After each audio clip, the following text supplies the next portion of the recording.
Alors, ce qu'on observe vraiment, sont les épisodes climatiques extrêmes, quoi.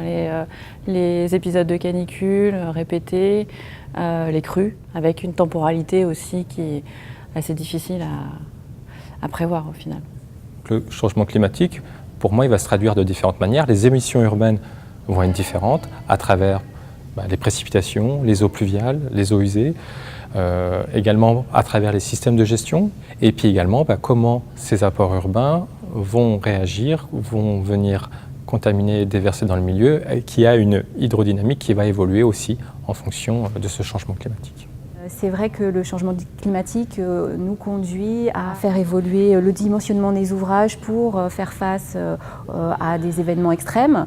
puisqu'on arrive à avoir des épisodes pluvieux qui vont bien au-delà des épisodes de fréquence décennale qui servent à dimensionner les ouvrages. En ce qui concerne les plans d'eau,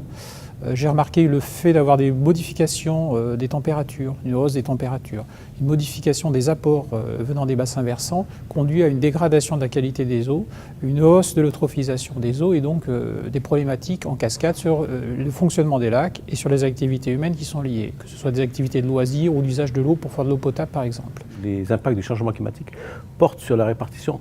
temporelle des ressources, avec même dans des pays habitués à avoir beaucoup d'eau, des problématiques de conflits d'usage dans des périodes de stress hydrique l'été. Et on voit maintenant notamment en France avec des problématiques importantes qui apparaissent. Donc les principales modifications qu'on a vues, c'est comment lier à la fois ces usages à la qualité et la quantité de la ressource.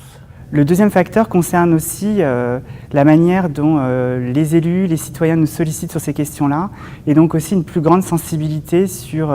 nos rejets en CO2 et des questions qu'on peut avoir sur la manière dont on les évalue. On voit arriver aussi des critères d'évaluation des projets au niveau des choix, par exemple dans le cadre d'appels d'offres, des critères en lien avec l'environnement, avec le développement durable, la réduction des émissions, de choix de matériaux plus recyclés par exemple.